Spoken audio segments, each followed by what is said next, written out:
اور پھر خاص طور پر انسان رزق کے لیے دعائیں کرتا رہے، کیونکہ سارے خزانے تو اللہ کے پاس ہیں، وہ جب جس کو جتنا چاہے عطا کر سکتا ہے۔ اس کے لیے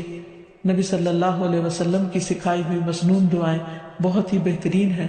نبی صلی اللہ علیہ وسلم ہر روز صبح فجر کی نماز کے بعد یہ دعا پڑھتے تھے، اللہم انی اسألک علما نافعا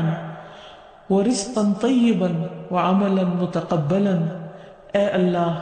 میں تجھ سے علم نافع، طیب رزق یعنی پاکیزہ رزق اور مقبول عمل کا سوال کرتا ہوں، یعنی ایسے عمل کی توفیق دے جو تیرے ہاں قبول ہو جائے، تجھے پسند آ جائے۔ اور اس کے ساتھ ساتھ انسان کو حرام سے بچنے کی دعا کرنی چاہیے۔ اس سلسلے میں آپ صلی اللہ علیہ وسلم نے جو دعا سکھائی وہ ہے اللہم اکفنی بحلالک عن حرامک واغننی بفضلک عمن سواک۔ اے اللہ، اپنے حلال کے ذریعے حرام سے میری کفایت فرما، یعنی مجھے اتنا حلال دے کہ مجھے حرام کی ضرورت ہی نہ رہے، اور اپنی مہربانی سے مجھے اپنے علاوہ ہر ایک سے بے نیاز کر دے، یعنی مجھے انسانوں کا محتاج نہ کر، کسی اور کا محتاج نہ کر، صرف اپنے خزانوں سے عطا فرما۔ پھر اسی طرح خاص طور پر بڑھاپے کی زندگی کے لیے وسعت رزق کی دعا کرنی چاہیے، کیونکہ جب انسان بوڑھا ہو جاتا ہے تو اس کے اعضاء کمزور ہو جاتے ہیں، وہ اپنے لیے خود کچھ کمائی نہیں کر سکتا، وہ دوسروں پر ڈیپینڈنٹ ہو جاتا ہے، تو اس وقت وسیع رزق کی دعا سکھائی گئی۔ فرمایا اللہم اجعل اوسع رزقک علی عند کبر سنی وانقطاع عمری۔ اے اللہ، جب میں بوڑھا ہو جاؤں اور میری عمر ختم ہونے لگے تو میرے رزق کو وسیع کر دے۔ اور اسی طرح اپنے لیے اور اپنی اولاد کے لیے وسیع رزق کی دعا کرنی چاہیے، جیسے ابراہیم علیہ السلام نے دعا کی تھی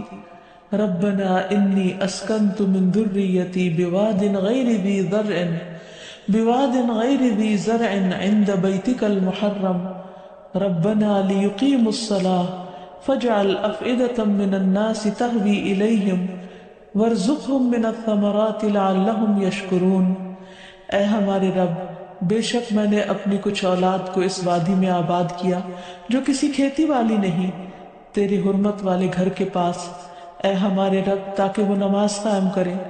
سو کچھ لوگوں کے دل ایسے کر دے کہ ان کی طرف مائل رہیں،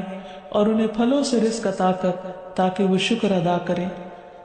تو اس میں ہم دیکھتے ہیں کہ ابراہیم علیہ السلام اپنے بچوں کے لیے روحانی رزق کی دعا بھی کر رہے ہیں، جذباتی محبت کی رزق کی دعا بھی کر رہے ہیں، اور پھر اس کے ساتھ ساتھ جسمانی رزق کی دعا بھی کر رہے ہیں